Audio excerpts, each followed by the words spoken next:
한동훈 후보입니다. 100일 동안 몸이 부서져라 전국의 당원 동지들을 만나 뵀습니다. 그때 많은 말씀을 드렸는데요. 민주당의 폭주를 막아달라, 보수 정권을 반드시 재창출해달라는 요구였습니다. 제가 그 뜻을 받들겠습니다. 다른 후보들이 탄핵과 과거를 말할 때 저는 변화와 미래를 얘기하겠습니다. 그래서 반드시 이기겠습니다. 국민 여러분과 당원 여러분의 명령 반드시 받들어서 이기겠습니다. 고맙습니다. 네, 저는 한동훈 후보를 보면 황태자 같습니다. 40대 법무부 장관, 또 그 자리에서 바로 연이어 집권여당의 비대위원장, 대통령과의 관계로 여기까지 왔죠. 저는 정치 이전에 신의와 의리가 있어야 된다고 생각합니다. 그런데 모습을 보면 마치 항아리에서 곶감만 빼먹는 모습 같아서 여러 가지 감회가 들게 합니다. 자, 한동훈 후보께 질문하겠습니다.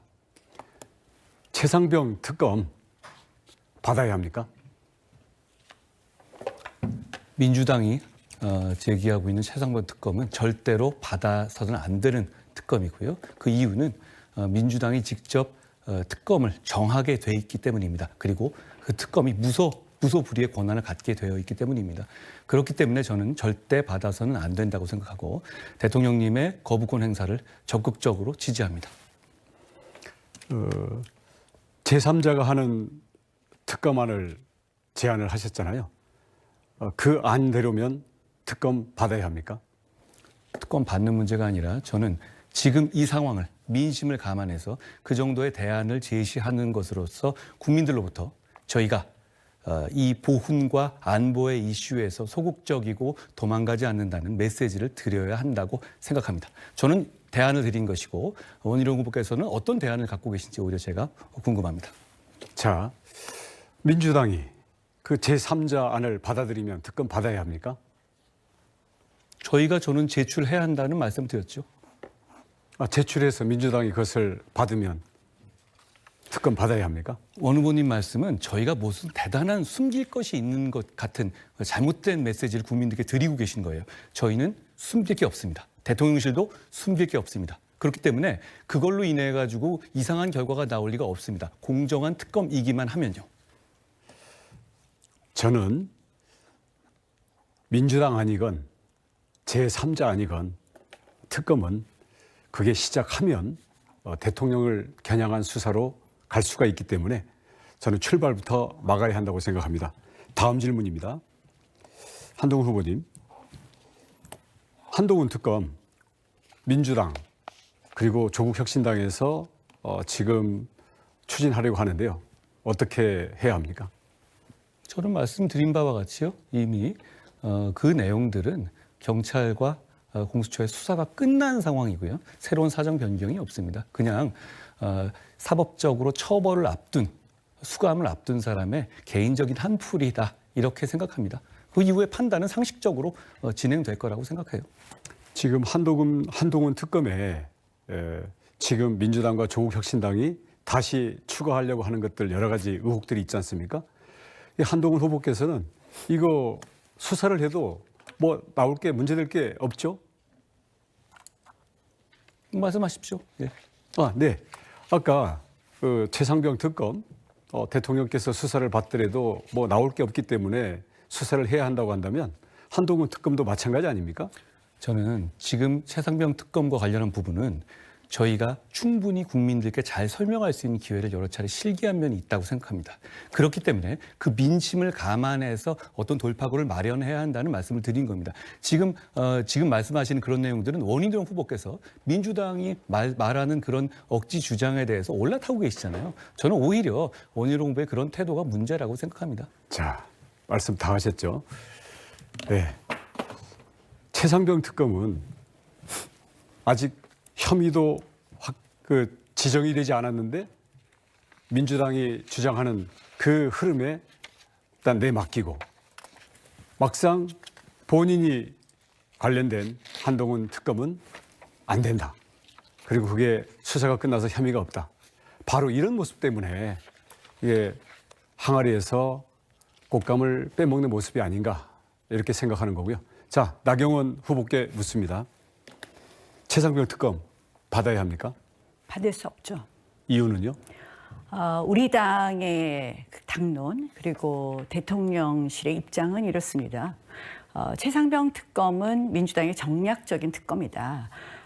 우리는 공수처 수사 후에 공수처 수사가 부족할 경우에는 우리라도 특검을 요청하겠다는 입장입니다. 네, 좋습니다. 그래서 윤상현, 저는 예. 한동훈 후보의 지금 논리가 맞지 않다는 것이죠. 네. 지금 대안을 제시하겠다고 그러는데 사실은 우리의 입장으로 보면요. 시간이 지금은 대안을 제시할 때가 아닙니다.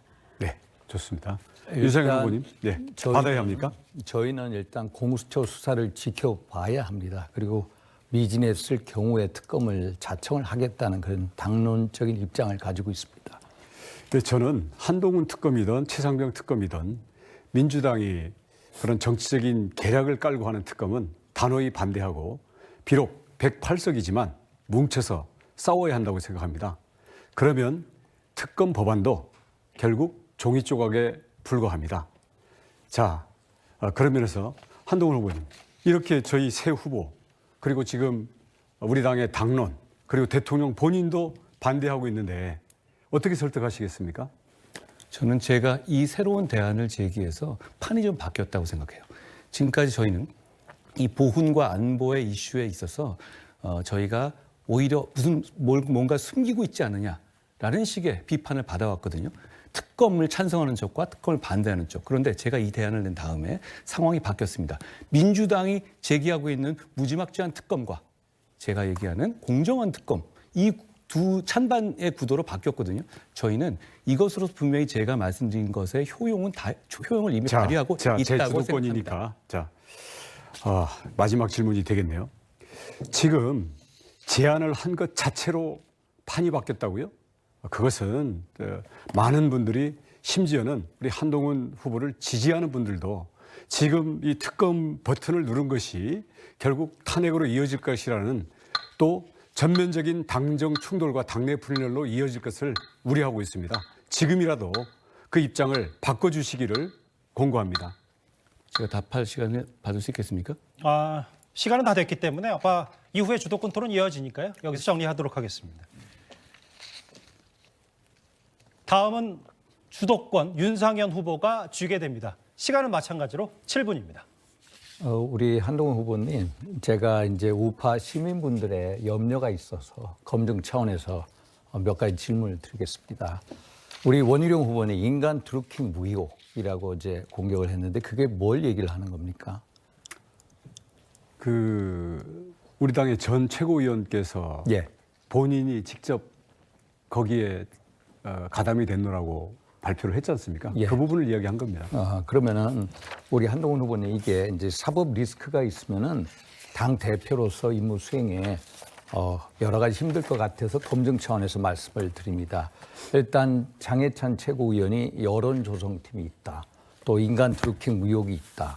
또 민주당의 양문석 의원이 뭐 24개 조직적인 댓글 정황의 어떤 개정이 있다. 이런 식으로 하는데 아마도 민주당이 이 문제를 가지고 특검을 요구할 것 같아요. 그러면은 우리 후보님께서는 어떻게 하시겠습니까? 일단 지금도 댓글이 올라올 텐데요. 예. 역시 마찬가지 얘기입니다. 그럼 그 시민의 자발적인 댓글에 대해서 그냥 아무런 근거 없이 지지하는 댓글이 많고 비난하는 댓글이 많으니까 저거는 제가 시킨 걸 것이다. 그런 논리는 말이 안 되는 논리고요. 100번 하든 1000번 하든 저는 전혀 관계가 없습니다. 그리고 말씀하신 것처럼 하다가 민주당의 양문석의 논리에 같이 편을 먹고 같은 당의 당대표 후보를 공격한다? 그래서 일단 저는 논리가 이거야말로 아니라 막가는 확실한 거다라고 증거를 생각합니다. 가지고 있으니까 사법 리스크 있는 당 대표의 위험성을 우려해서 그런 거고요. 어떤 그래서 증거를 갖고 계신지 말씀 아니 주십시오. 그 양문석 의원이 하는 거고 그래서 사실 이런 식의 이제 한번 제가 여쭙겠습니다. 그러면은 특검법을 안 받겠다. 오히려 특검을 오히려 떳떳하면 한번 받아서 되치게 하는 것은 어떨까요? 예를 들어서 최상병 특검법 좀 전에 나왔습니다마는 저희들은 반대하고 있습니다마는 오히려 국민적인 의혹이 있다. 그럼 국민적인 의혹이 계속 증폭시킬 것이고 그리고 소위 말해서 당론하고 대통령의 뜻이 다르다면 오히려 그걸 대치기를 통해서 특검법을 한번 수용하는 건 어떨까 이런 생각도 듭니다. 어떻습니까? 상식과 법에 따라 판단하시면 될 문제 오케이, 같아요. 알겠습니다. 그러면 다시 한번 여쭙겠습니다. 우리 장해찬 전 최고위원의 여론조성팀 있었습니까? 없었습니까? 저는 제가 관여한 건 전혀 없고요. 그분이 뭘 했는지 제가 알 수가 없는데 제가 이렇게 말씀드렸죠. 뭐 불법이 있다면 본인이 자수하면 된다 이렇게 오케이. 말씀드렸어요. 그러면 여론조성팀 말고 예를 들어서 한동훈 후보님 측근 중에 몇 분이 지난 비례대표 공천 선정에 관여했다. 그것도 아니라는 거죠. 무슨 말씀인지 잘 모르겠어요. 정확하게 오케이. 구체적으로 비례대표 후보 선정에 한동훈 후보의 어떤 측근들이 관여를 했다. 그런 거 없습니다. 없습니까? 오케이. 두 번째 했고요. 그 다음에 보수 유튜버들한테 어떤 이 여론 조성을 해달라 그런 부탁하신 적 있습니까? 없습니다. 그것도 없습니까? 그러면 장해찬 최고위원한테 이준석하고 한번 쌓아달라 이런 개인적 부탁한 적도 없어요. 제가 윤 후보님께서께도 제가 총선 때 부탁드렸고 여기 있는 후보님께 부탁드렸는데요. 당시 저 혼자 야당과 싸우는 상황이었습니다. 중앙에서. 그래서 스피커로서 우리 당의 논객이 될 만한 분들한테 나서달라고 요청했습니다. 어떤 이슈에 대해서 대신 싸워달라. 어떤 이슈에서도 논리를 제공해달라. 논리를 설파해달라. 그걸 들어주신 분들이 몇몇 있었는데 제가 장해찬 당시 지금은 탈당한 분이지만 당시에는 우리 당에 소속된 정치인이셨죠. 출마하는 정치인이셨고요. 그렇다면 그분도 논객으로서 자주 나가는 분이니까 이런 식의 저희 당과 우리 당의 전략에 대해서 공격하는 외부의 인사에 대해서 이렇게 대응하달라 이렇게 말했을 수는 있습니다. 정확하게 그게 뭔지 그래서 모르겠습니다. 하여튼간에 이제 여론조성팀은 없었다는 거고요. 그렇습니다. 또 후보님의 여러 측근들이 공천 관여한 적 없다. 공천은 그래서 시스템에 예를 들어서 따라 이루어졌다 맞습니다. 이 장해찬 이 전 최고는 오히려 나를 고소해라 이런 식으로 나오는데 이런 허무맹랑한 얘기 하면은 고소하는 것도 한번 고려해 보아야 되지 않나요? 제가 지금 원희룡 후보님이 저한테 여러 가지 거짓말 하신 것도 고소 고발 안 하고 있지 않습니까? 당내 선거고요. 당내 선거에서 고소 고발을 하라 이렇게 얘기하는 건 좀 적절하진 않은 것 같아요. 우리 장해찬 전 최고 지금 탈당한 상태입니다만 지난번 공천 때 보면은 이제 과거 발언을 소환을 해서 장해찬, 도태우 두 사람에 대해서 공천 탈락을 시키지 않았습니까? 그 결정에 대해서 지금 어떻게 생각하세요? 대단히 아픈 결정이긴 하지만 저로서 지금도 적절하다고 충분히 생각하십니까? 신중하게 판단해서 시스템에 따라서 저 혼자 결정한 것은 아니고요. 함께 결정한 문제다 이렇게 생각합니다. 그러면 지금 예를 들어서 저 도태우, 장해찬 같이 정말 우파를 위해서 싸울 수 있는 사람들이 없는데 그 두 사람에 대해서 복당에 대해서 어떤 입장이세요? 우리 이 원희룡 후보님하고 나경원 의원이 어떤 입장이십니까?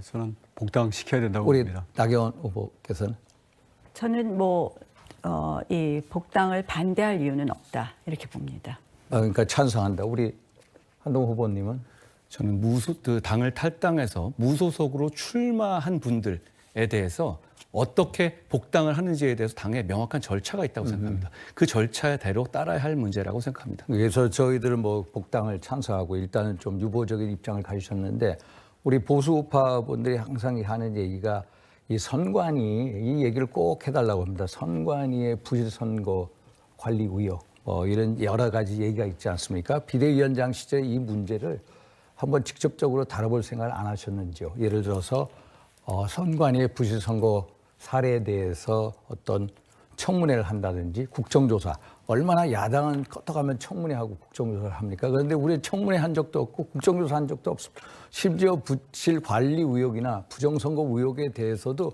당 내에서 어떤 진상규명을 위한 특기조차도 없었거든요. 그래서 이런 총괄적인 문제에 대해서 어떤 우파 시민분들의 우려를 해소하는 게 우리 당의 의무라고 생각합니다. 그래서 어떤 입장이세요? 잊으신 것 같은데 저희가 이번 선거에서 수개표를 병행했습니다. 그리고 여러 가지 절차를 도입했죠. 제가 그걸 강력하게 추진하는 과정에 정부 차원에서 참여했었습니다. 그리고 그래서 진전을 이룬 것이고요. 그리고 100일 동안에 그걸 할 수 있는 상황은 아니었고요. 100일 동안 선거 기간 동안에 선관위를 국정조사를 한다고요? 가능합니까? 혹시 제가 6개월이나 1년을 비상대책위원장을 했다고 착각하시는 건 아닌가요? 아니, 저 이 문제에 대해서 우리 지도부에서 한 번도 적극적으로 대처한 적이 없어가지고 아닙니다. 그렇지 그래서 않습니다. 그런 말씀을 드린 거고요. 그렇지는 않습니다. 이 야당 하는 거 한번 보십시오. 얼마나 껐떡하면 청문회 국정조사합니까? 우리가 너무 못 싸워서 이런 예, 얘기. 시간 끝났습니다. 윤상현 후보께서는 예. 주로 한동훈 후보에게 질문을 하셨다가 여기도- CGD 질문을 하셨어요. 예. 규정 위반은 아니지만 예. 가급적 다른 분께도 30 정도의 답변 질문 이어갔으면 좋겠습니다. 지금은 권고였습니다. 다음 주도권 토론은 한동훈 후보입니다. 저는 정책 위주로 질의하겠습니다. 지금 현재 우리 전대가 네거티브와 인신공격으로 흐르는 것에 대해서 당의 정치인 한 사람으로서 국민께 죄송하게 생각합니다. 나경원 후보께 여쭤보겠습니다. 네. 저는 비동의 간음죄에 대해서 말씀드릴게요. 저는 이것이 실무상의 입증 책임을 검사가 아니라 피고소인에게 전환하는 부작용이 있을 수 있고, 그리고 억울한 사람을 양산할 수 있다는 점, 그리고 현행의 대법원 판례를 볼 때 성범죄에 있어서 폭행 협박을 매우 넓게 인정하고 있기 때문에 현행법으로도 피해자 보호가 가능하다는 점 등을 들어서 법무장관 당시에 여가부 자료에서 포함되어 있던 비동의 간음죄의 도입 방안을 철회시킨 바 있습니다.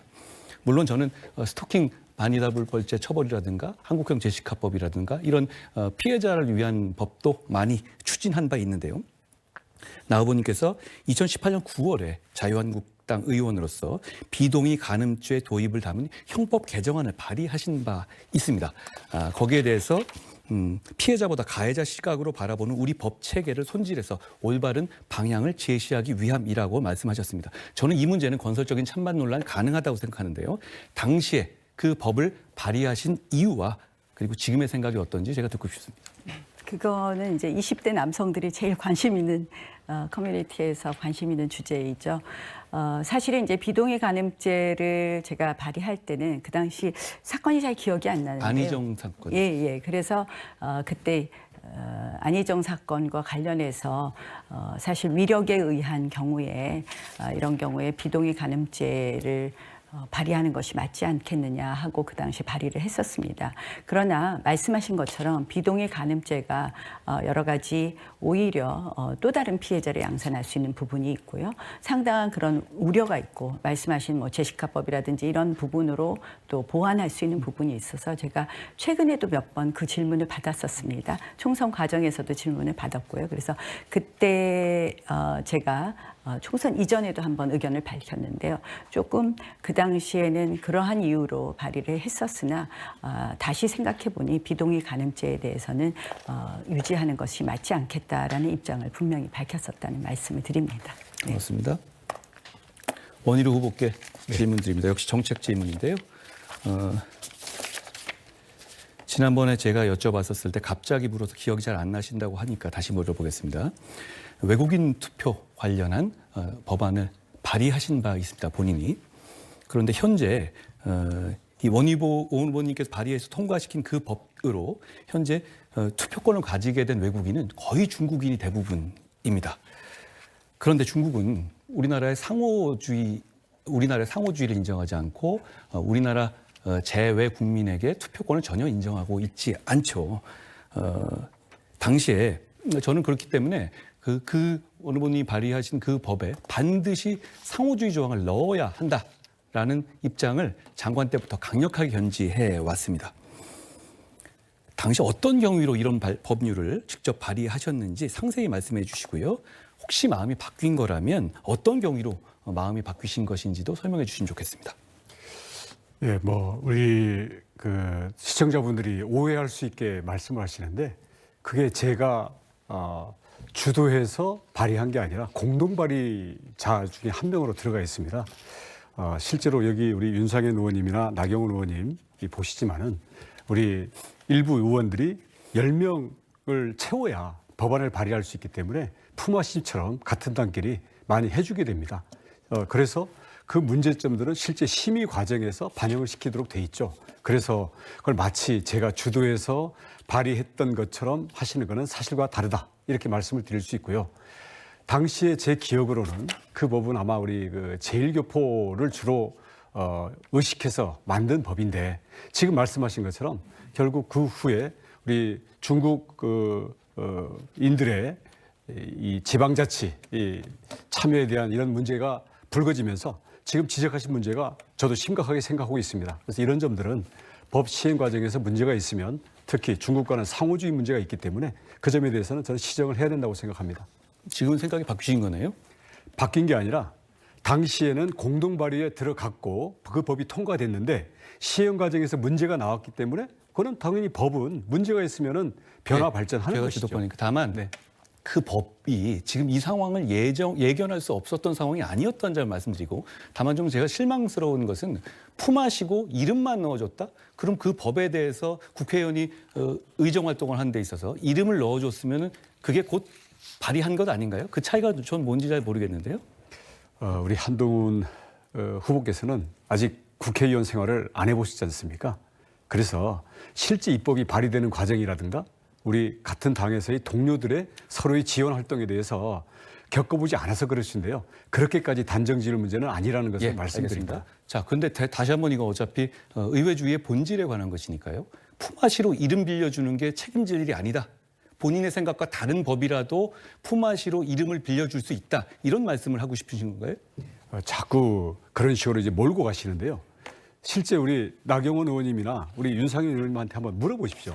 실제 우리 동료 의원들 사이에 그리고 최초의 법안은 그렇게 완성도가 높은 법안들이 아닙니다.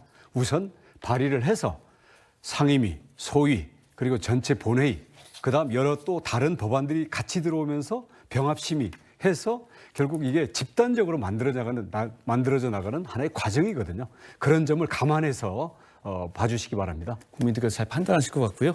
제가 윤상현 의원 후보께 말씀드리겠습니다. 역시 비슷한 맥락에서의 중국 관련한 문제인데요. 지금 대만과 중국 사이에 있어서 양안 관계 문제가 초미의 관심을 끌고 있죠. 그리고 저는 이 문제가 단순히 이재명 대표가 말하는 것처럼 우리랑 전혀 무관한 문제라고 생각하지 않습니다. 게다가 지금 트럼프 대통령 후보가 대통령이 될 가능성이 있는 상황에서는 더욱 그렇습니다. 여기에 대해서 전문가이신 후보님의 십견을 듣고 싶습니다. 17초 남는데 이 양안 관계는 미중 관계 테두리에서 봐야 됩니다. 아시다시피 미국과 중국이 1972년 닉슨 대통령이 방문하고 79년도에 외교 정상을 했고요.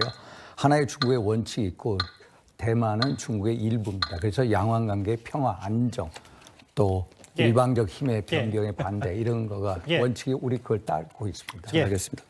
시간 다 됐습니다. 감사합니다. 그러면 첫 번째 주도권 토론의 마지막 순서는 나경원 후보입니다.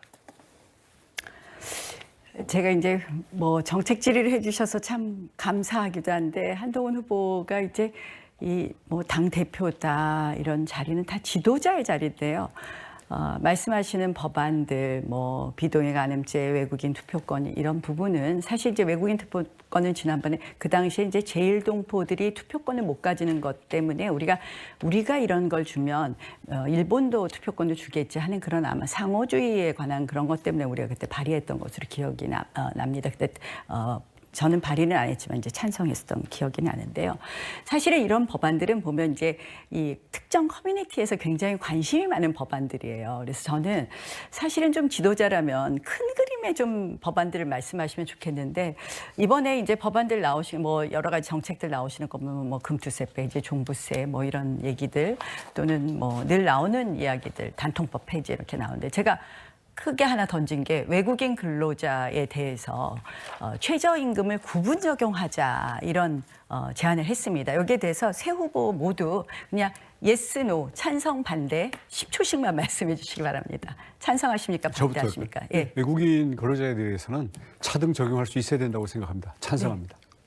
근데 외국인 지도자 차등 적용에 대해서 ILO 협약 위반의 소지가 있습니다. 그래서 어떤 특별법 형태로 해야 되지 않나 이렇게 생각합니다. 여러 가지 어려운 점이 있습니다. 역시 취지는 건강하지만 우리는 ILO 가입국이고 차별금지 협약까지 비준해 있습니다. 이 문제를 어떻게 해결하실 것인지 제가 여쭙고 제가 싶네요. 이제 그거는 사실은 이제 두 가지 이유가 있는데 하나는 외국인 근로자의 경우에 실질적으로 이 가사 우리 보육도우미 또는 간병인 같은 경우에 외국인 가사 보육도우미 이야기를 하는데요. 이건 최근 한국은행 보고서도 있지만 실질적으로 4인 간의 계약으로 한다면 최저임금을 적용을 예외를 할 수 있습니다. 지금 중위소득자의 50%가 30대 중위소득의 50%가 일종의 가사 보육 그 도우미에게 지출하기 때문에 이러한 법안에 대해서 그것뿐만 아니라 또 일반 외국인 근로자에 대해서도 우리가 여러 가지 방법을 생각할 수 있다고 생각합니다. 저는 좀 이런 큰 아젠다들을 좀 던져주셨으면 하는 말씀으로 답변 이제 드릴까요? 말씀을 드렸고요. 답변 드릴까요? 자, 오늘 질의는 저는 그래도 능력 검증을 좀 해보겠습니다. 요새 한동훈 후보에게 질문하겠습니다. 아마 본인은 수사하고 남들 검증하시다가 요새 아마 굉장히 괴로우실 것 같아요. 많이 수사받고 이제 검증받고 하시다 보니까 괴로우실 텐데 참 저는 늘 한동훈 후보 굉장히 우리 당의 아까운 자산, 소중한 자산이라고 생각을 합니다.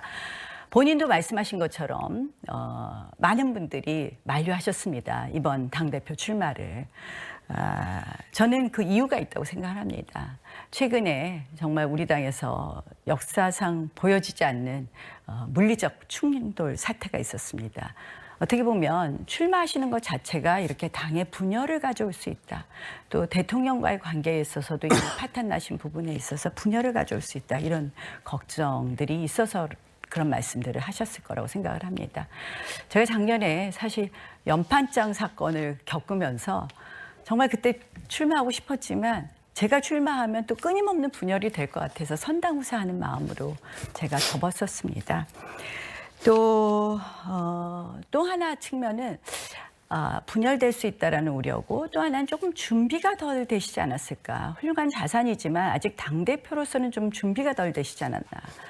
법무부 장관 본인께서 자꾸 열심히 싸우셨다는데 정말 열심히 싸우셨지만 실질적으로 법무부 장관이 그때 하셨어야 된 이재명 사건 수사가 좀 조속히 마무리되고 제대로 구속 수사가 되든지 뭐 이런 부분이 정리가 됐었어야 되는데 또 서해 뭐 공무원 피살 사건이라든지 이런 국기문란 사건 같은 게 좀 제대로 됐었어야 되는데 이런 정말 성과 부분에 있어서 법무부 장관으로서 좀 부족하시지 않았나.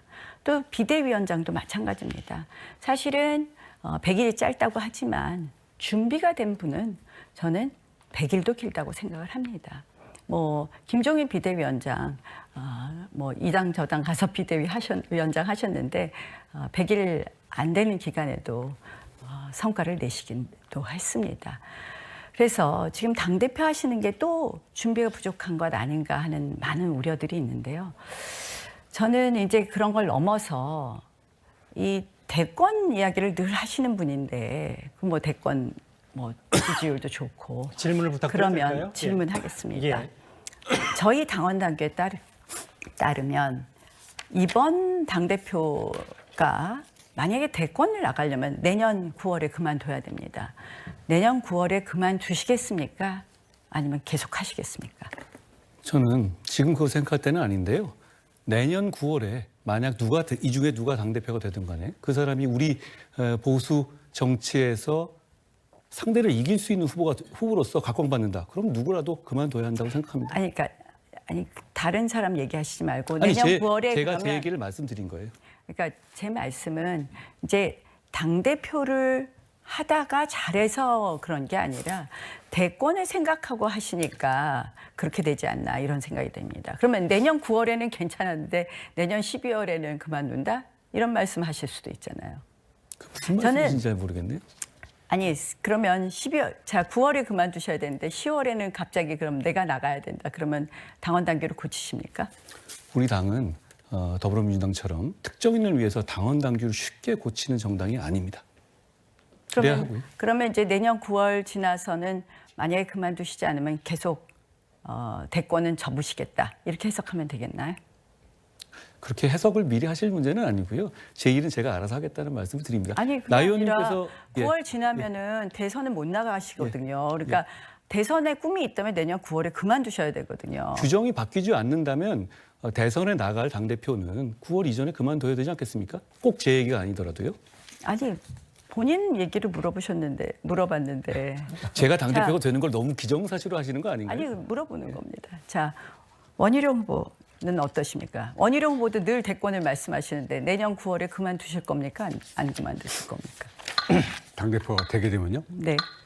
저는 우선 특검과 탄핵을 막고 당을 이길 수 있는 정당으로 만드는 데 집중하고 그 성과 위에서 판단을 해야 된다고 봅니다. 예, 제가 한동훈 후보께 질문을 드리겠습니다. 과거 법무부 장관 시절에 이재명 전 대표 관련해서 뭐 증거, 혐의, 차고 넘친다는 발언 취지도 하셨던 걸로 기억이 나는데 구속을 면하게 해주면서 오히려 정치적 몸값만 키워줬다 혹은 야당의 검찰의 무리한 수사 이런 명분만 줬다라는 시각에 대해서는 어떻게 생각하시는지요? 당시에 제가 말씀드렸던 판단은 옳습니다. 증거 충분하고 이재명 대표는 결국은 사법 시스템에 따라서 그 죄값을 치르게 될 겁니다. 다만 우리나라 시스템이 법원에 있어서 판사의 자유심증과 영장 제도에서의 판사의 대단히 넓은 재량을 인정하고 있죠. 예. 그 상황에서 불구속이 됐던 것이고 앞으로 이제 10월, 11월부터 1심 재판들이 속속 나오기 시작할 겁니다. 국민들께서 오래 기다리셨는데 정의가 실현되는 것을 보시게 될 겁니다. 제가 지금 말씀드리고 싶은 것은 그때 민주당으로부터 많은 민심이 이탈하게 될 텐데 그걸 저희가 받아 안을 수 있도록 민심에 맞게 변화해야 한다. 이런 것을 말씀드리는 것이고 그 준비를 제가 하겠다는 말씀드립니다. 그러려고 나왔습니다. 예. 그런데 제가 뭐 굳이 다른 후보들이 지난번 토론 때 언급하셨던 걸 제가 굳이 끌어오지 않더라도 결국은 이재명 전 대표 구속 면하지 않았냐, 기각되지 않았냐, 전략도 없고 성과도 없었다. 그러니까 지금과 그때가 뭐가 다른지에 대한 추가 질문에는 한 후보께서는 뭐라고 답을 하시겠어요? 사법 시스템을 전략으로 접근하는 것은 잘못된 겁니다. 범죄를 처단하는 것을 전략을 가지고 법무부 장관이 특정한 어떤 상대방을 감옥에 넣기 위해서 전략을 쓰고 기술을 쓰면 안 되는 것이거든요. 저희 검찰에서 시스템에 따라서 진행했던 사안이고 저는 동의할 수 없지만 동의할 수 없는 이유로 영장이 기각됐습니다. 그렇지만 그럼에도 불구하고 사법 시스템은 굴러가고 있고 그 성과가 곧 나올 예정이다라는 점을 말씀드립니다. 예. 30초 남으셨는데 괜찮으시겠어요? 예. 예. 두 가지 4명의 후보에게 공통 질문부터 드리겠습니다. 질문 볼까요? 나를 예. 가장 먼저 든 윤 후보부터 질문을 드리고 싶지만 순서가 있어서요. 한동훈 후보께 돌아올 수 없는 강을 건넌 후보가 없다고 말씀하셨어요. 돌아올 수 없는 강이라는 건 없고요. 저희는 지금 어려운 상황에서 당의 위기를 극복하고 승리의 기반을 만드는 같은 마음으로 모인 사람들입니다. 같이 강을 건너야죠. 돌아올 수 없는 강 그런 거 없습니다. 예. 두 번째 공통 질문을 제가 말씀을 드리겠습니다. 뭐 제가 굳이 하나, 둘, 셋을 외치지 않더라도 차례로 다 들어주셨습니다. 모두 한동훈 후보부터 답변 부탁드립니다. 국민들이 그걸 바라고 계시고요. 그리고 대통령께서도 이미 사과를 하신 상태입니다. 여기서 이 사안을 깔끔하게 정리하는 게 필요하다고 생각합니다. 제가 1월부터 그 부분을 말씀드렸었고요.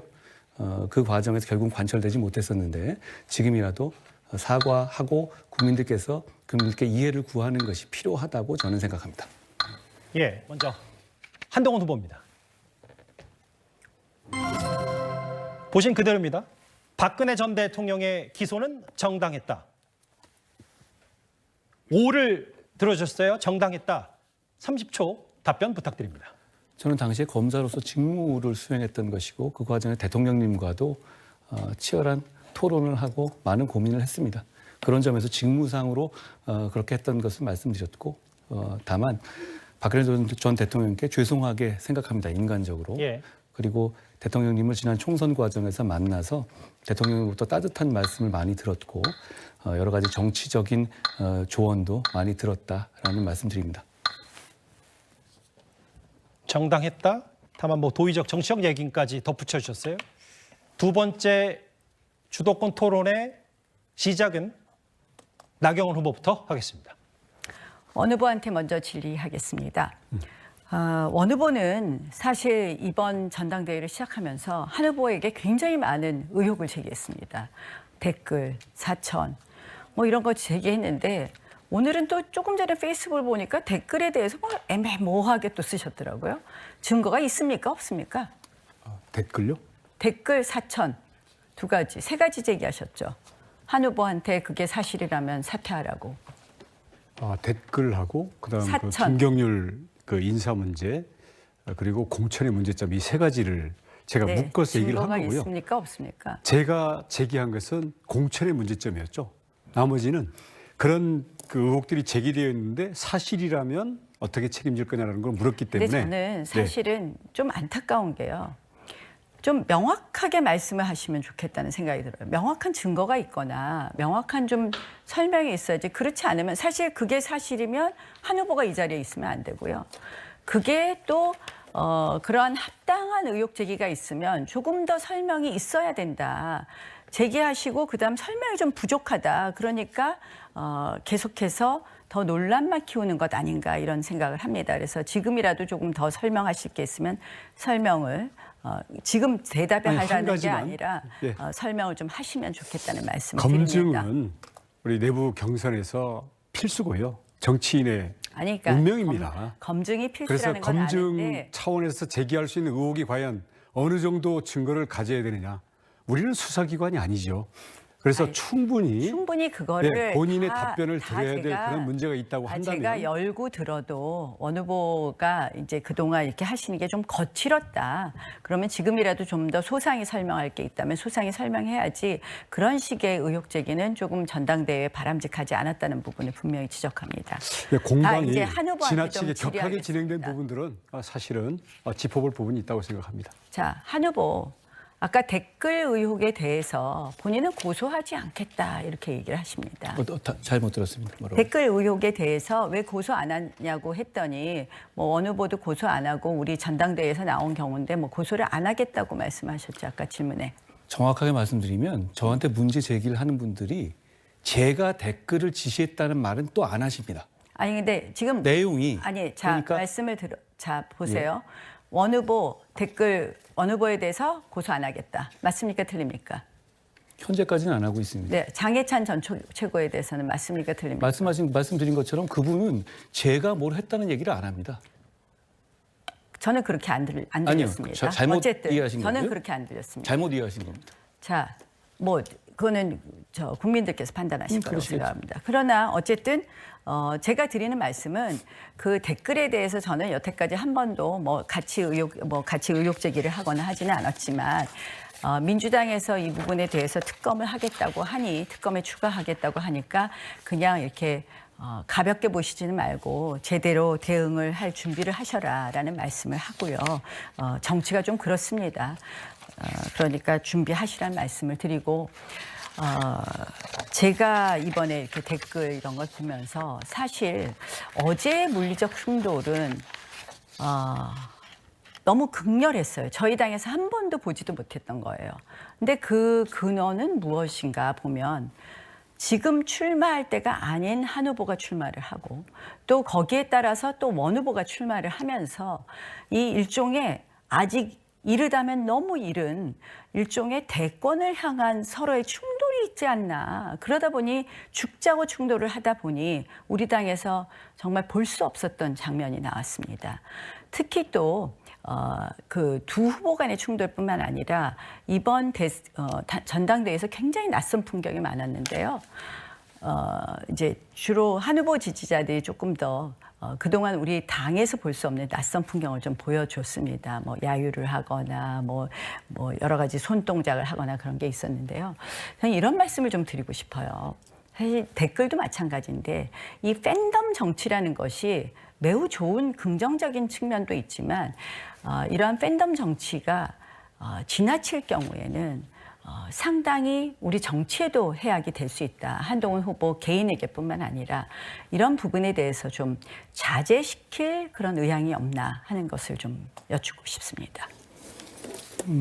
저는 그 말씀을 드리고 싶습니다. 어제의 상황은 정말 잘못된 것이고요. 그리고 제가 의도적으로 계획적으로 연설에 방해를 받는 상황이었거든요. 제가 아니 지금 이 제가 연설을 질문하는 하면서 제가 그 상황을 자제시켰다는 그 장면을 기억해 주시기 바라고요. 다만 지지자들의 자발적인 지지를 하더라도 서로 과열되면 안 된다고 생각합니다. 다만 그 지지자들의 자발적인 지지를 정치인이 직접 나서서 이래라 저래라 한다? 저는 그런 식의 팬덤을 갖고 있지 않습니다. 그거는 정말 매우 위험하다고 생각을 합니다. 모든 게 위험하시네요. 자, 지금 한동훈 후보의 그 지지자들이 일종의 뭐 문자 폭탄을 한다든지 이런 부분을 넘어서 자, 댓글 같은 것에 대해서 저는 사실상은 좀 자제시켜야 되는 것이 지도자의 책임이라고 생각을 하는데요. 딱 그 말씀하시는 순간 문재인 대통령의 댓글은 양념이다라는 말이 생각이 납니다. 또 이재명 대표도 댓글도 일종의 놀이라고 했는데 이제 와서 다들 뭐라고 합니까? 이러한 팬덤 정치의 폐해에 대해서 본인들도 스스로 인정하고 있습니다. 이재명 대표 최근에 입장이 바뀐 거 잘 알고 있을 겁니다. 제가 왜 이 말씀을 드리면 댓글에 대해서 자발적으로 한 것을 내가 어쩌라고 이렇게 말씀하신데 저는 그거는 지도자로서는 상당히 무책임한 태도이다라고 생각을 하고요. 한번 팬덤 정치에 대해서 다시 한번 생각해 주실 것을 부탁드립니다. 그다음 드릴까요? 두 번째 시스템에 거기에 대해서는 뭐 제가 권고하는 내용이고요. 시스템 우리 한동훈 후보 제일 좋아하시는 게 시스템이에요. 근데 공천 과정에서 과연 시스템이 작동했느냐 보면 한 두 가지 실수를 하셨어요. 한 번은 인천시당에 가서 원희룡 후보를 출마시킨다고 하셨어요.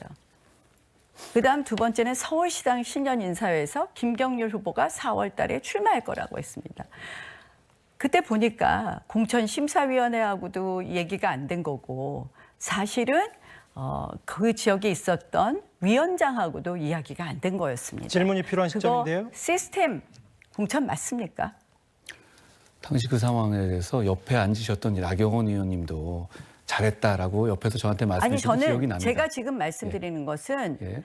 분명히 그 시스템을 저는 그 당시에 공천심사위원회랑 이야기를 했는지 위원장이랑 이야기를 했는지를 모르는 상황이었고 김경률 비대위원도 그 당시 이제 마리 앙뚜아네트라는 발언을 하기 전이었습니다. 김경률 위원도 그래 우리 당에 영입하면 좋겠다는 거에 동의를 한 것이고요.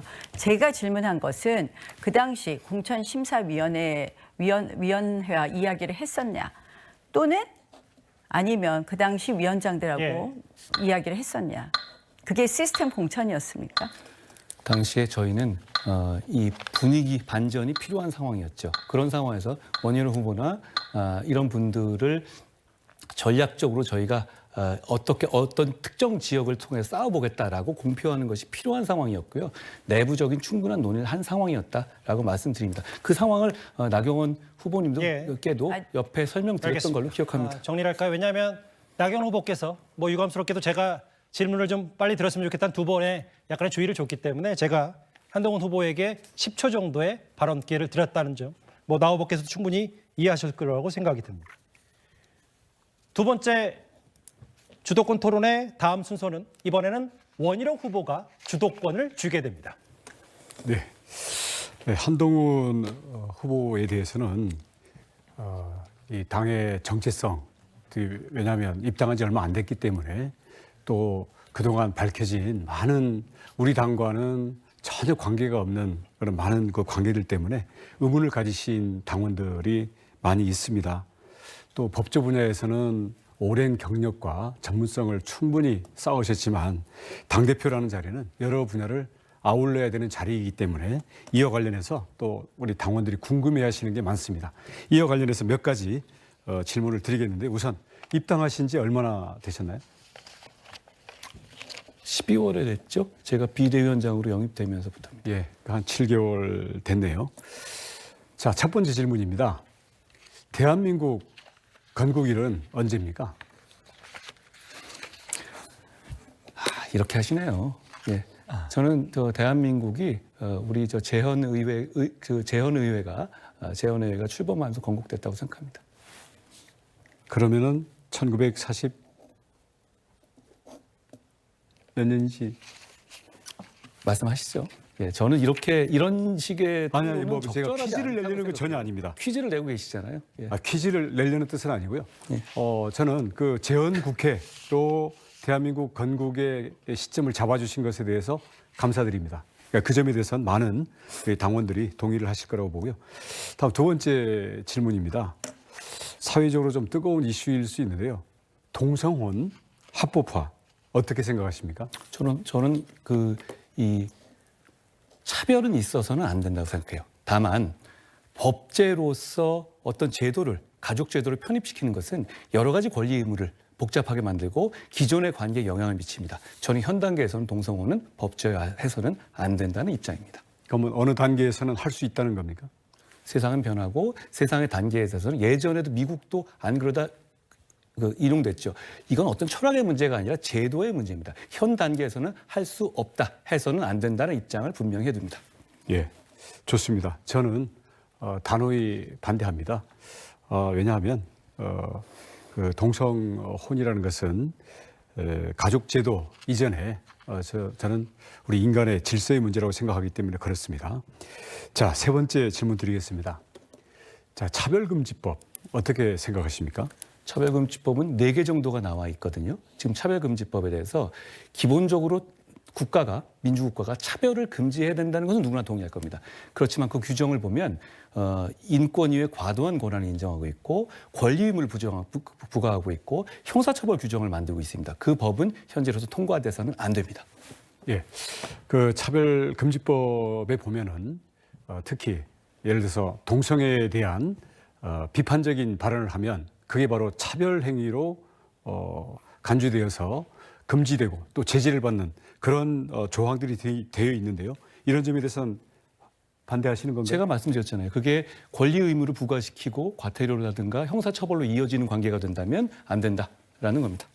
형사처벌까지 아니고 그걸 민사 손해배상할 수 있게 되는 건 찬성하십니까? 민사 손해배상도 그것도 맞지 않습니다. 왜냐하면 그 과정에서 그 기관이라든가 회사 같은 데다 의무를 부과하거든요. 지금 우리는 그래서는 안 된다고 생각합니다. 다만 차별을 금지해야 된다. 예를 들어서 어떤 성적 지향 때문에 차별을 받고 공격받는 것을 막아야 한다. 그건 당연히 국가가 해야 할 일입니다.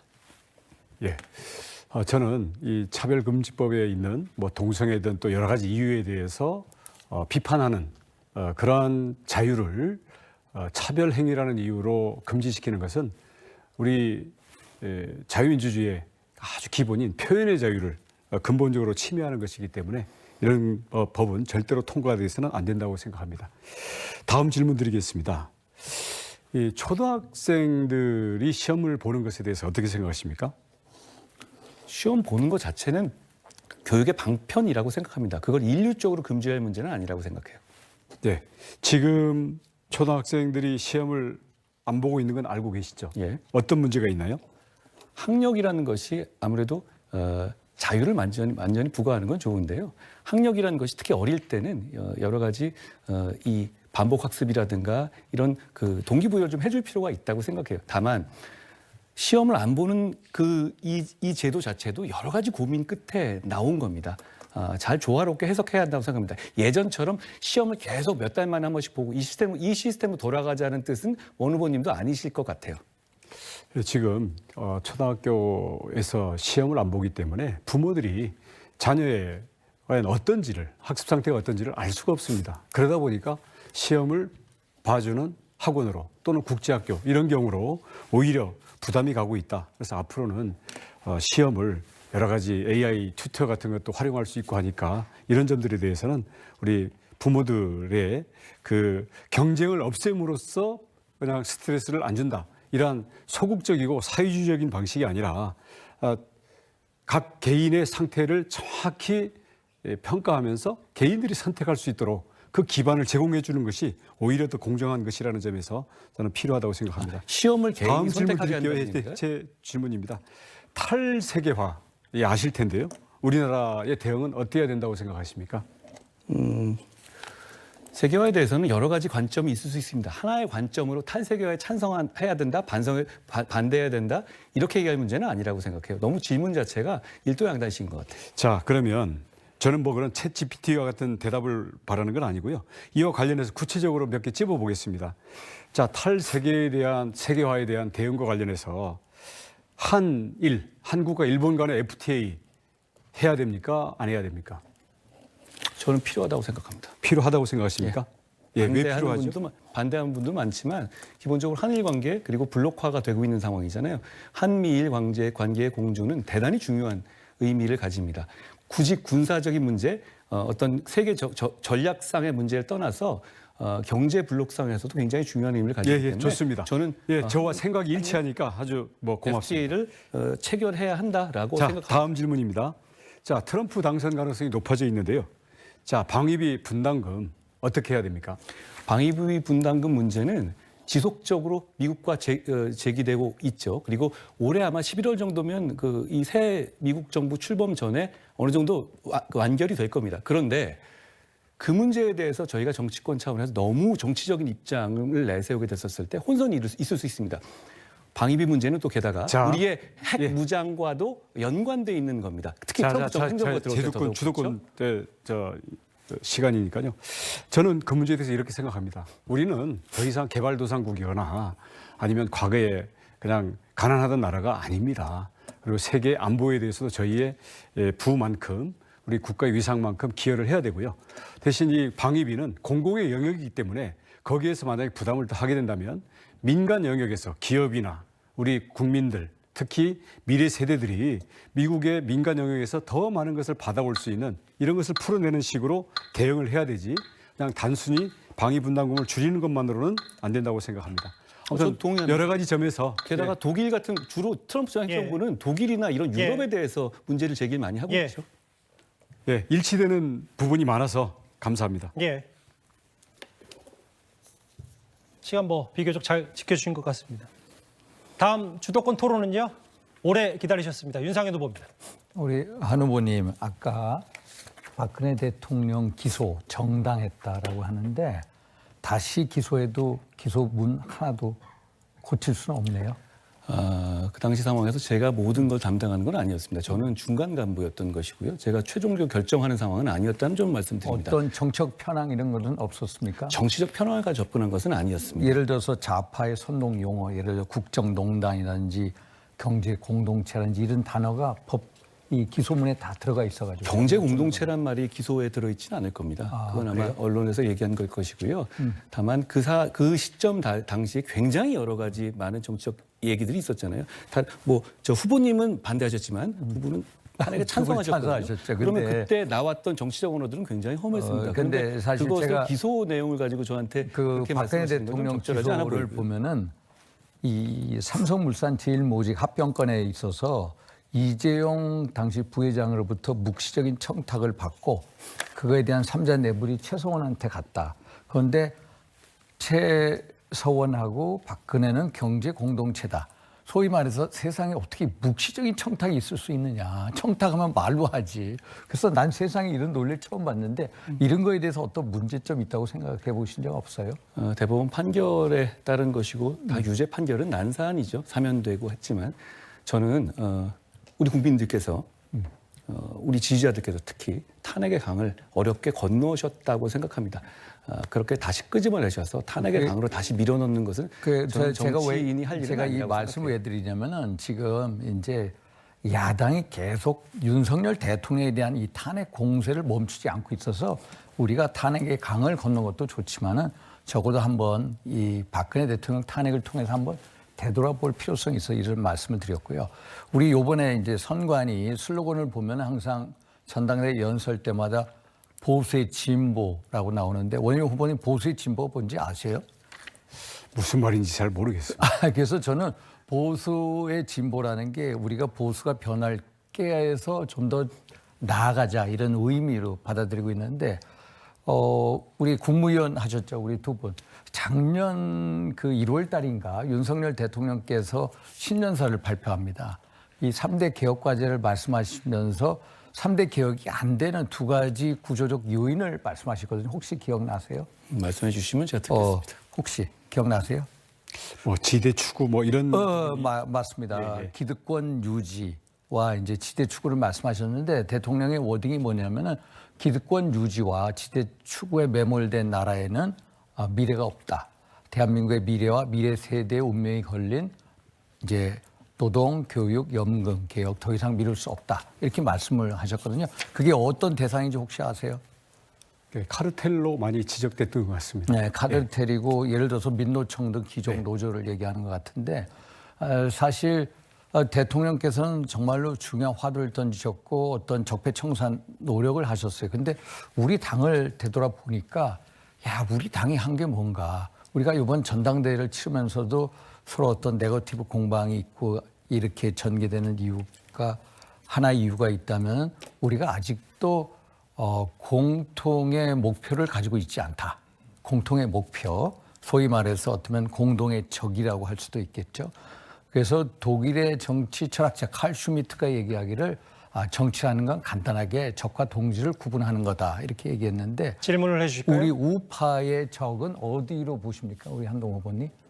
우리 보수의 현재 적은 어디로 보십니까? 저는 그렇게 국민을 적과 동지로 명확하게 구분하는 건 적절하지 않다고 생각합니다. 다만 우리의 우파의 적은 이 우파 내부에 있어서는 어떤 웰빙 같은 것 그리고 제대로 문제에 맞닥뜨리지 않고 피하고 몸살이는 것에 있고 외부에 있어서는 지금 당장은 자기 범죄를 피하기 위해서 정치를 이용하는 세력들을 제압하는데 목표가 그래서 있다고 우리가 생각합니다. 이제 우파의 적은 좌파가 아닙니다. 우파의 적 우리는 제가 보기에는 김정은 정권이고요. 김정은 정권하고 결탁된 좌파 종북 세력이요. 그거에 이제 같이 연계된 우리 대통령께서 말씀하신 기득권 유지 지대 추구 세력이 아닌가. 그래서 이것을 제때 청산하지 않으면은 정말로 우리 대한민국의 젊은이들한테 희망이 없다, 미래가 없다. 그래서 이걸 꼭 청산해야 된다고 하는데 우리 후보님, 우리 우파에서 계속 이런 이제 염려와 이제 하는데 사실 우리 후보님께서 장관하셨을 때 보면은 우파 적폐는 청산을 과도할 정도로 잘 하셨거든요. 예를 들어서 두 전직 대통령 감옥에 가셨고 이제 1000명 조사해서 200명이 감옥 가셨고 그런데 이제 좌파 쪽에 이제 적폐 청산 이런 거에 대해서는 우리가 제때 해온 게 없는 것 같아요. 우리 한동훈 후보께서 장관 시절에 이제 저쪽 분들하고 저쪽 진영 사람들하고 어떤 말싸움 같은 건 잘하셨지만은 정말로 지난 2년 동안에 좌파 적폐 청산 노력을 한 게 없다. 그래서 우파 분들은 예를 들어서 이재명 그 대표가 저런 식으로 그냥 떵떵거리고 어떤 국회를 좌지우지하는 거 이해가 안 되고 또 문재인 대통령에 대해서 손끝 하나 건드리지 않는 거. 그래서 어떤 좌파 적폐 청산의 어떤 골드타임을 놓친 게 아니냐. 이런 우려가 강합니다. 그래서 제가 이런 질문을 드렸는데 어떤 말씀이 있으십니까? 역시 뭐 정의 실현은 반드시 돼야 하고 그렇게 예. 될 것이라는 말씀을 드립니다. 그런데 말씀하신 것 중에 섞어서 말씀하시는 것이 제가 검사로서 일할 때 하고 장관으로 일할 때 하고는 좀 구분돼야 될 문제고요. 장관으로서는 구체적인 사건에 개입하거나 장관이 나서서 야당의 수사를 구체적으로 관여하게 되면 그건 큰 문제가 생기고 그건 우리 국정 철학에 맞지 않습니다. 다만 국민들께서 그런 기대를 갖고 계시고 정의가 실현돼야 한다는 기대를 갖고 계시다는 것을 잘 알고 있습니다. 제가 당대표가 되면 그걸 가장 잘 실현할 수 있다라는 말씀도 여기서 드리고 싶습니다. 제가 계속해서 이제 혁명을 하자 계속 주장을 하지 않습니까? 결국 우리가 계속 우리 당이 우리 진영이 패배해 왔기 때문입니다. 정말 우리가 혁명이 필요한데 제가 보기에는 진짜 반성해야 될 게 우리들인 것 같아요. 나경원 후보님 한번 진짜 반성해야 될 게 우리가 총선 패배한 것을 한동훈 후보 책임만을 돌릴 수 없고 대통령 책임이 있고 한동훈 후보도 책임이 있고 저도 책임이 있습니다. 그래서 저는 이런 생각을 합니다. 우리가 어떤 누구에게 책임을 묻기 전에 보수 진영 너희들은 뭐 했냐. 남 탓하기 전에 너희들이 먼저 반성을 해야 된다. 이런 지적을 하거든요. 그래서 이런 문제에 대해서 어떤 입장이십니까? 저한테 예. 말씀. 네, 저도 전적으로 동의합니다. 우리가 어떤 일에 대해서는 늘 자기 탓을 먼저 하고 거기서부터 우리가 변할 수 있고 바뀔 수 있고 또 국민들에게 더 가까이 갈 수 있다고 생각을 합니다. 그 부분에 대해서 100% 동의를 하고요. 다만 저한테 마이크가 왔으니까 잠깐 말씀드리면 우리 한동훈 후보께서 계속해서 법무부 장관은 할 수 없었다. 라고 말씀하시는데 그건 너무 책임을 회피하는 발언이라고 봅니다. 실질적으로 법무부 장관은 인사권도 있고요. 법무부 장관은 전체적인 사건을 총괄해서 보고받고 합니다. 그래서 이걸 본인 책임으로 생각하지 않는 것, 예. 거기에 대해서 많은 국민들이 아쉬워한다. 이렇게 말씀 다시 한번 드립니다. 그 시간은 다 지났지만 진행자 직권으로 아까 윤상현 후보께서 원 후보께 질문을 드렸는데 미처 답을 하지 말씀하시면, 못했기 예, 때문에 답변하시죠. 원 후보께 10초 정도 시간을 드리겠습니다. 예, 우파의 적은 우리 내부의 비겁함과 과실만 따먹고 헌신하고 의리를 지키지 않는 얌체 정신에 있다고 생각합니다. 이거 극복하지 않으면 좌파에 앞으로 이길 수 없습니다. 예, 제가 추가로 10초 정도 원 후보께 답변 기회를 드렸고요. 이제 마지막으로 한동훈 후보가 주도권을 쥐게 됩니다. 시작할까요? 안녕하세요. 원 후보께서 헌신 말씀하셨는데 이 중에 불출마까지 한 사람은 저밖에 없다는 말씀을 드립니다. 나 후보께서 아까 좀 큰 틀에서 최저임금 말씀하셨는데 제가 뭐 준비한 건 아니지만 말씀하신 대화를 한번 저도 관심이 있었던 부분이라 나누고 싶습니다. 업종별 최저임금 차등하는 것 찬성하십니까? 업종별 그리고 지역별 최저임금 구분 차등하는 거 찬성합니다. 네. 그러면 지금 저도 그건 찬성하는데요. 그리고 그건 업종별 같은 경우는 사실 지금도 가능하잖아요. 법적으로. 다만 지역별 차등은 법 개정이 필요하죠. 그걸 저희가 해내야 한다라는 말씀을 드립니다. 그런데 말씀하신 것 중에서 외국인에 대한 최저임금 차별 문제는 제가 법무장관으로 있을 때 굉장히 많이 연구를 했었거든요. 홍콩과 싱가포르, 대만 이런 쪽을 예를 드셨잖아요. 근데 아시다시피 홍콩의 경우는 ILO에서 차별금지 비준을 네. 안 했죠. 네, 그리고 잘 알고 싱가포르는 있습니다. 최저임금 제도가 없고요. 대만은 ILO의 미가입국이죠. 그런 나라와 우리가 비교하기 좀 어려운 면이 있거든요. 그러니까 저희는 ILO 그냥 가입국이 아니라 차별금지 협약을 비준한 나라입니다. 네, 그렇죠? 잘 알고 그러면 있습니다. 이 상황에서 저희가 최저임금을 외국인하고 차별하는 법안을 만들었을 때 여러 가지 국제적인 문제가 생길 수 있고 그것이 게다가 그 상대국들이 우리 FTA를 맺은 상대국들이 네. 대부분 ILO 차별금지 그 비준국이기 때문에 이걸 극복하기가 대단히 어렵거든요. 자, 오해하지 않아 주시면 좋겠습니다. 저도 이 차등을 두면 효과적일 것 같아요. 그런데 이걸 혹시 어떻게 극복하겠다는 것인지 그냥 구호를 말씀하시는 건지 보관이 있으신지를 좀 설명해 주시면 좋겠습니다. 상당히 고민이 되는 지점에 대해서 말씀을 하셨는데요. 첫 번째는 이제 외국인 그 최저임금에 대해서 구분 적용해야 되겠다고 제가 결심하고 이 부분을 정책적으로 추진하겠다는 것은 아시다시피 우리 노동력이 이제는 만성적으로 부족합니다. 외국인 근로자 도입 확대해야 되고요. 또 그것은 어떻게 보면 필수라고 봅니다. 또 더 그 관리도 철저히 해야 된다고 생각을 합니다. 아시다시피 이제 불법 체류자 굉장히 많고요. 그런데 이제 외국인 근로자의 경우에 아까 말씀드린 가사 보육 도움이라든지 또는 간병인이 앞으로 저출산 고령화 시대에 많이 요구될 것입니다. 이 부분에 제가 대해서는 주도권이니까 죄송한데요. 예. 그러니까 다 그건 알겠는데요. 예, 이 부분에 대해서 아까 그러면 말씀드린 ILO 것처럼 비준 문제를 어떻게 해결할 그러니까 것인지. 이 부분에 대해서는 아까 말씀드린 것처럼 사적 계약으로 할 수 있고요. 이제 그 두 번째 부분은 두 가지 방법이 있습니다. 아까 말씀드린 것처럼 지금 ILO 협약이 있고 우리가 차별금지 협약에도 가입을 했기 때문에 이것을 탈퇴하는 부분에 대해서는 굉장히 복잡한 부분이 있는데 여기에 대한 검토를 진행하는 방법이 있고요. ILO 두 번째는- 탈퇴하자는 말씀이신가요? 그러니까 굉장히 어렵기 때문에 그것의 부작용을 어떻게 줄일 수 있느냐에 대해서 더 연구해야 되는 부분이 있다고 생각을 하고요. 두 번째는 아까 말씀하신 업종별, 지역별 차등임금제를 통한 외국인 근로자의 최저임금 구분 적용을 검토할 수 있다고 그건 생각합니다. 내국인에게도 적용되는 거잖아요. 그러니까 이 부분에 있어서 그러니까 그렇게 그냥 잘라서 못 자르듯이 말씀하실 수도 있지만 이 부분에 대해서 저희가 좀 더 외국인의 경우에 무조건 차별하지 말아야 된다라는 그 대전제 하에서 하시잖아요. 근데 그 차별이라는 것을 어떤 기준으로 하느냐? 임금 차별을 하시겠다는 말씀이시잖아요. 그러니까 임금 차별을 그 나라의 소득 기준으로 했을 때는 어떻게 볼 수 있느냐. 그러니까 차별금지 협약이라는 것을 물론 그 차별금지 협약에는 외국인의 경우에 이제 국적에 따라서 임금 차별을 하지 말라고 되어 있다는 것은 알고 있습니다. 예, 그리고 잠시만요. 제가 예. 근데 오히려 논의를 좀 정확하게 하기 위해서요. 대법원이나 헌재에서도 역시 임금 차별이 안 된다고 있습니다. 결정한 거 알고 계시죠? 예, 알고 있습니다. 저는 그러나 이제는 우리가 그것에 대해서 사회적 논의를 하고 그것을 넘어서야 된다고 그러니까 생각을 어떻게가 합니다. 아직은 없으신 거네요. 제가 기본적으로는 아까 이제 간병인하고 가사 보육 도우미의 경우는 사적 계약으로 하면 그 점에 대해서 예외를 제가 할 수 한번 있습니다. 말씀드리겠습니다. 사적 계약도 1대1 계약이어야지 예를 들어서 누가 중개를 그렇죠. 하잖아요. 그러면 그럼 안 그 되죠. 외양을 갖추게 되면 역시 아래로 규정이 됩니다. 가사도움비법이 있잖아요. 또 하나 제가 말씀드리고 싶은 거는 다 검토했습니다. 지금 우리나라에서 예. 지금 말씀하시는 홍콩이나 대만이나 싱가포르 같은 나라들은 작은 나라입니다.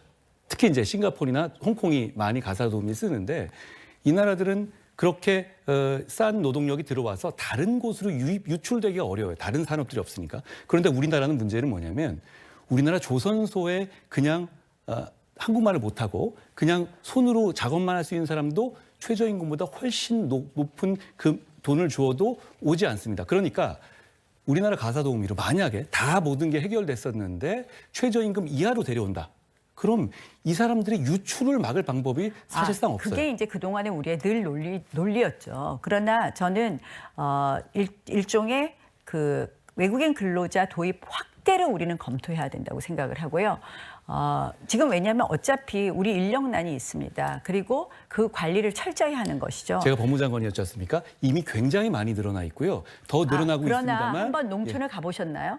농촌에 제가 관해서, 그다음에 중소도시를 가보셨나요? 제가 당연히 이 문제를 가봤죠. 가지고 많은 지금 당역 간담회를 하면서 이야기를 했습니다. 저는 당역 관계가 그리고 아니라 제가 직접 이 외국인 수출입을 직접 담당한 장관이었습니다. 아니 장관이시지만 정말 현장에 많이 가보셨을까요? 많이 가봤습니다. 우리나라 예컨대 가사도우미 같은 경우에는 아까 말씀드린 것처럼 30대 중위소득의 50%를 가사보육도우미에 지출하고 있습니다. 그 간병인의 취지는 경우에는 분명히 아는데요. 아는데 그러니까 지금 현재 우리 법제상 우린 정치인이니까 이걸 어떻게 할 것인지 하우를 얘기해야 되는데 그러니까 나 의원님께서는 거기서 더 나간 얘기가 사실 이런 문제를 사회적으로 논의해야 된다는 말씀만 하시지 어떤 해법을 제시하고 계시지는 않은 것 같아요. 차별금지 협약을 과연 우리가 깨는 것이 더 이득이 된다면 그것도 논의를 해보자는 것입니다. 저는 이 부분에 대해서 우리가 적극적인 노력을 할 때가 되어 있다라고 생각을 하고요. 적극적인 논의를 할 때가 됐다라고 생각을 합니다. 그래서 아까 말씀드린 일정 부분 저희가 이미 할 수 있는 부분이 있고요. 그다음 두 번째 외국인 근로자에 대해서는 일단 아쉬운 대로 업종별, 지역별 차등 임금부터 시작하는 방법이 있고요. 농촌이나 지방 소도시에 가면요. 외국인 근로자 더 도입해달라. 됐습니다. 그다음에 그들에게 최저임금 지금 1만 원 시대가 됐습니다. 제가 무슨 말씀인지 알겠습니다만 외국인 이 노동자들을 많이 하는 방향은 지금 이미 저희 정부에서 추진하고 있습니다. 그리고 거기에 대해서 또 젊은 층에서는 반발하는 분위기도 분명히 있고요. 그런 차원에서 외국인은 저희가 우리나라에 적응을 잘할 수 있는 사람만 선별적으로 저희가 받아들여야 한다. 이런 말씀을 드리고요. 한 가지만 더 여쭤보겠습니다. 헝가리식 저출산 정책 말씀하셨잖아요. 재정 소요에 대해서는 어떻게 생각하십니까? 이게 10몇 조 들어간다고 말씀하셨었는데 이게 저는 주택 말고 원리금 탕감 말씀드리는 거예요. 그거 재정 소요에 대해서는 근데 제가 이거 왜 말씀드리냐면 그 법안을 내셨는데 비용 추계표가 아직 안 올라와 있더라고요. 그래서 어떤 보관을 갖고 계신지 한번 여쭤볼게요. 1%로 20년을 대출해 주는 것입니다. 한마디로 부부가 신혼부부의 경우에 결혼을 하겠다 그러면 1% 20년을 대출해 주는 거예요. 근데 재정 소요가 어떻게 되나요? 20년 동안은 이자 차액만이 재정에 들어갑니다. 20년 이후부터 12조에서 16조 그거는 이제 하나 둘 셋 넷 낳는 것에 따라서 원금을 얼마나 탕감해 줄 거냐인데요.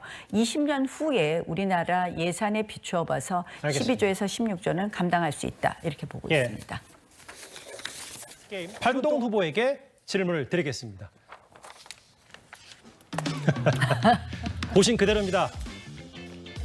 무조건 반드시 꼭 이 사람과 1박 2일 여행을 함께 가야 한다면 원희룡 후보냐 홍준표 시장이냐 골라주시죠. 저는 원희룡 후보입니다. 원희룡 후보를 택하셨습니다. 오늘 당사자분들이 바로 옆에 계신데 정면을 보고 영상 편지를 쓰실 일이 참 많아졌습니다. 한동훈 후보가 그러면 왜 반드시 꼭 1박 2일 여행을 같이 갈 수 있는지 원희룡 후보께 영상 편지를 부탁드립니다. 저희는 지금 치열하게 싸우지만 결국은 함께 당의 위기를 극복하고 승리의 기반을 만들어야 될 사람들입니다. 저는 원희룡 후보와도 이 치열한 승부가 끝난 이후에 당의 화합을 함께하고 당의 승리를 함께 만들어 가고 싶습니다. 함께 가주시기를 바랍니다. 그러면 다음은 한동훈 후보에게 마이크를 넘기겠습니다. 변화는 많은 사람들을 불편하게 하죠. 그렇지만 그 불편함을 견뎌내야 결국 우린 다음 페이지로 넘어갈 수 있습니다. 저희는 위기에 빠져 있고 그 위기를 변화와 미래를 말함으로써 타파하고자 합니다. 다른 후보님들은 탄핵과 과거를 말씀하시지만 저는 변화와 미래를 얘기하겠습니다. 화합을 얘기하겠습니다. 제가 당대표가 되면 모든 분들과 함께 가겠습니다. 고맙습니다. 예. 다음은 네 분 모두 밤늦게까지 수고 많으셨습니다.